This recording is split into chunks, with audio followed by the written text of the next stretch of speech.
2026లో compulsory కొన్ని resolutions తీసుకుందాం. ఎందుకంటే ఇది ప్రతి సంవత్సరం వాయిదా పడుతూ వస్తున్నాయి.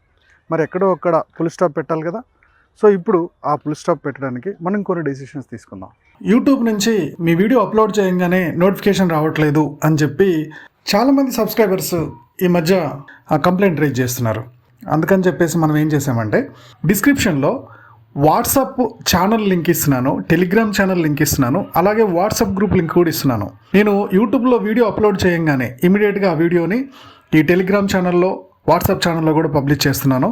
సో ఆర్కే వీడియోస్ త్వరగా చూడాలనుకున్న వాళ్ళు ఈ ఆప్షన్ను సెలెక్ట్ చేసుకోగలరని మనవి.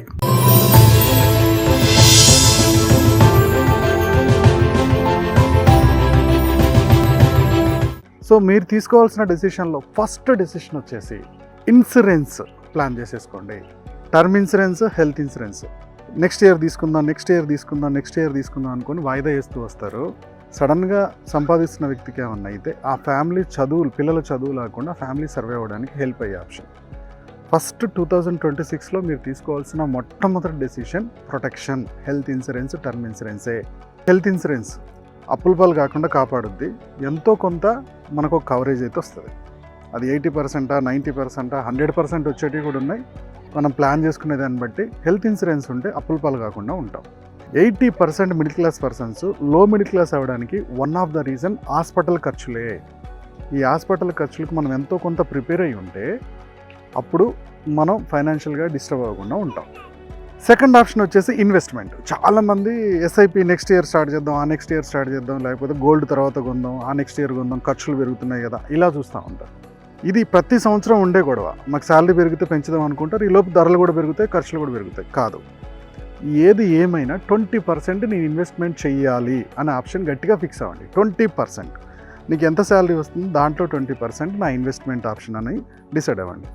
ఈ 20% కూడా గోల్ బేస్డ్ ఇన్వెస్ట్మెంట్ చేయండి. పిల్లల చదువు, ఫ్యూచర్ ఖర్చులకు ఎంత అవసరం, మీ రిటైర్మెంట్కి ఎంత అవసరం, అలాగే పాప ఉంటే పాప మ్యారేజ్కి ఎంత అవసరం, ఒకవేళ ఇల్లు కొనాల్సి వస్తే ఇంటికి ఎంత అవసరం, ముందే ఒక క్యాలిక్యులేషన్ చూసుకోండి. ఇన్ఫ్లేషన్ ప్రకారం, దీని ప్రకారం ఏ ఎస్ఐపి దేనికి స్టార్ట్ చేయాలి.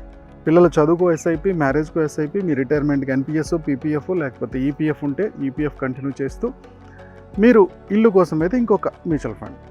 దేంట్లో ప్లాన్ చేసుకుంటే బాగుంటుంది. ఒక ఫైనాన్షియల్ ఎక్స్పర్ట్ని కలిసి ఒక చిన్న గోల్ సెట్టింగ్ చేసుకొని ఇకనైనా 20%ని ప్రాపర్గా ఇన్వెస్ట్ చేయాలి. Third resolution, every year budget plan చేసుకోవట్లేదు. డిజిటల్ పద్ధతిలో ట్రాకింగ్ చేయాలి. ఓకే, సో కొన్ని యాప్స్ వచ్చినాయి. యాప్లో అయినా మీరు గూగుల్ షీట్లో అయినా ఎవ్రీ మంత్ ఎంత ఖర్చు అవుతుంది, ఎంత శాలరీ వస్తుంది, ఎంత ఖర్చు అవుతుంది, ఎంత ఇన్కమ్ వస్తుంది, ఎంత ఖర్చు అవుతుంది, ఇది నేను ప్రతి సంవత్సరం ట్రాకింగ్ చేస్తానని పెట్టుకోండి. ఓకే, ట్రాకింగ్ చేస్తే ఆటోమేటిక్గా ఎక్కడ ఖర్చులు తగ్గించాలో మీకు క్లారిటీ వస్తుంది. బడ్జెట్ కంట్రోల్లోకి వస్తుంది. బడ్జెట్ కంట్రోల్లోకి వచ్చిందంటే ఆటోమేటిక్గా ఇన్వెస్ట్మెంట్కి డబ్బు మిగులుతుంది. ఫోర్త్ వన్, లాస్ట్ వన్ వచ్చేసి మనీకి సంబంధించిన నాలెడ్జ్ గెయిన్ చేసుకోవాలి.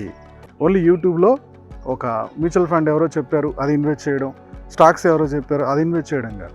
మనీ నాలెడ్జ్ ఎప్పుడైతే గెయిన్ చేసుకుంటారో మీరే ఒక ఎక్స్పర్ట్ అవుతారు. మీ నాలెడ్జ్ మీ పిల్లలకి కూడా హెల్ప్ అవుతుంది, గైడ్ చేయడానికి కూడా హెల్ప్ అవుతుంది.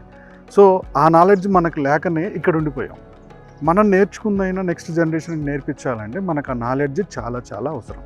కాబట్టి మనీ నాలెడ్జ్ పెంచుకోవడానికి చాలా ప్రయత్నం చేయాలి. ఈ 4 రిజల్యూషన్స్ కనుక తీసుకున్నారంటే ఖచ్చితంగా మనం 2026లో మన ఇన్వెస్ట్మెంట్ స్టార్ట్ చేయడానికి, మన బడ్జెట్ కంట్రోల్ చేయడానికి చాలా హెల్ప్ అవుతుంది. సరే, ఓకే, మా పిల్లల చదువుకి ఎంత ఖర్చు అవుద్ది, మ్యారేజ్కి ఎంత ఖర్చు అవుద్ది, నా రిటైర్మెంట్కి ఎంత అవసరం అనేది నాకు ఎలా తెలుస్తుంది? సో నేను నెలలో 2 సండేలు ఫైనాన్షియల్ ప్లానింగ్ వర్క్షాప్ కండక్ట్ చేస్తూ ఉంటా. ఆ వర్క్షాప్లో జస్ట్ 499 రూపీస్కే మీకు ఎంత నీడ్ ఉంది, మీకు ఫ్యూచర్లో ఎంత అవసరం పడుద్ది, ఇప్పుడు ఎంత వస్తుంది, ఫ్యూచర్లో ఎంత అవసరం పడుద్ది, ఎలా ప్లాన్ చేసుకుంటే ఎక్కడెక్కడ ఇన్వెస్ట్ చేసుకుంటే బాగుంటుంది అనేది ఆ వర్క్షాప్లో మీకు ఎక్స్ప్లెయిన్ చేస్తాను. ఆ వర్క్షాప్ లింక్ కింద డిస్క్రిప్షన్లో ఇస్తున్నా, లాగిన్ అవ్వండి, రిజిస్టర్ చేసుకోండి. 2026లో మంచి గోల్ ప్లాన్, ఫైనాన్షియల్ ప్లానింగ్ చేసుకొని సక్సెస్ అవ్వాలని మనస్ఫూర్తిగా కోరుతున్నాను.